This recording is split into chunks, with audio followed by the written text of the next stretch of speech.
been thinking about this for a little while, and so I thought I'd turn the camera on and see where this goes. But I've been increasingly thinking about this topic, about how I feel that we are being forced to pick a side and stick to it. Whether it's on a world issue, whether it's to do with politics, whether it's to do with an ideology or just anything really, we're being asked to pick a side and join that tribe and wear those colours, and that is it. Almost like a sort of blind faith. And I really struggle to sort of fit into this approach. I just don't see that the world is black and white. You look at anything, you look at politics, you're either a Democrat or you're a Republican, you're red or blue, Labor, Liberal. You look at international affairs and you look at conflicts going on in the world. You're on Israel's side or you're on Palestine's side. You're pro-immigration, you're anti-immigration. There's no room for nuance or for not necessarily a foot in both camps, but to not have an opinion. I feel that you are almost isolated, ostracized, or condemned for not having an opinion. And you can see this happening a lot with celebrities and big names around the world. They're asked their opinions on world events and on important issues, and it's almost a trap, because if they speak up and say what they feel, they're then labelled as something and put into that box, and half of society shuns them and half of society loves them. But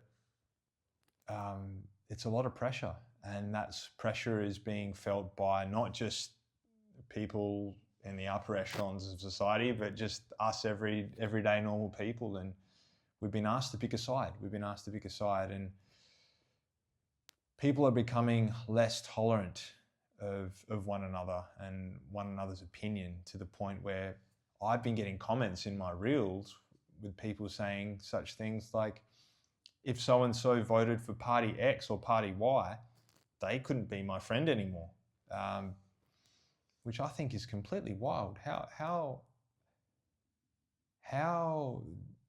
do you come to that? I mean, I've had comments saying that, I can tell by the way someone votes what their values are. Or if someone votes for party X or party Y, they have bad values. Okay. I can see how if you vote for a particular party that maybe some of their values might align with them, but people vote for an assortment of reasons. Some people vote because they like a particular policy, because maybe that policy will actually benefit their daily life. An example in Australia is like, we'll cut 30 cents off your fuel excise. That's a real world thing, and sometimes that's enough for people who are struggling. They're not looking at the bigger picture, or what a politician's done in the past, or what they've said in the past, or any of the criticisms against them. They might just be looking at that one thing. People vote for religious reasons. People vote because their family has always voted for this particular party and they don't know any better. People vote also because everyone else seems shit and this party seems like the least shit. People vote because the leader might be charismatic and that's enough for them. So does that then say that that person has quote unquote bad values, or their values don't match up? I don't know. I'm not sold on that, but there is a real condemnation for people and their political choices or their views on certain issues, be it world issues, politics, ideologies around everyday things too, the way you parent your kids, you know. Even something like that is, you know, it's like you got to sit in one of two camps, and I just think there's no room left for nuance. And it bothers me because I think nuance is the most important thing. I think human beings are not black and white. Human beings are grey. Human beings are complex. We inherit so much from our parents, our ways of thinking from our parents, but we also develop our own ways of thinking. And to think that we're just robots that work in binary is, it's a little bit foolish, if you ask me. So, yeah, I find it really difficult to comprehend how we are being pressured into a particular camp, and a lot of that stems from social media. If you go onto your newsfeed, your algorithm, you are fed exactly what you already think. You are not challenged. You are pretty much just reinforced everything you already believe, and that's a dangerous game because you just end up believing what you already think more and more.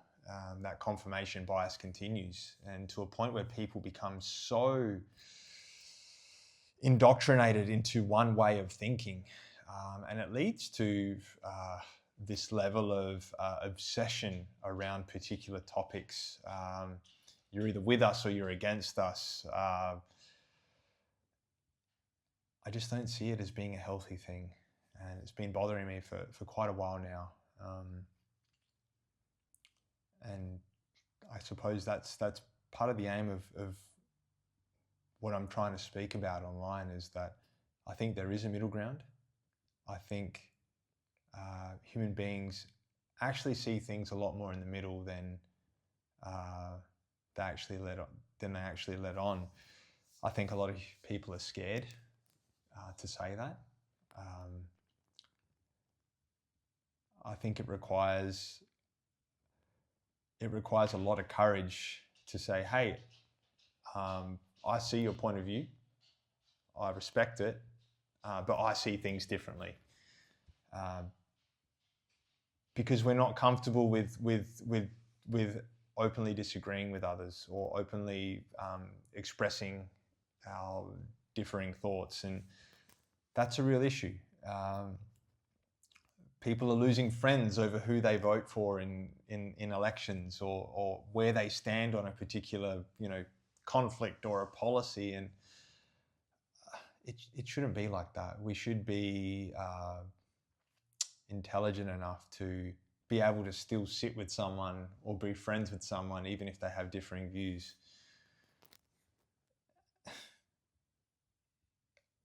I grew up as an only child, and I got to see two different perspectives from my parents.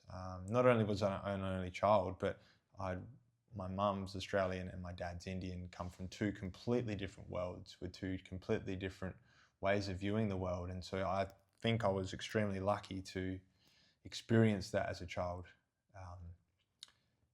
If there was a problem, my dad would have one way of going about it, my mum would have a completely different way of going about it.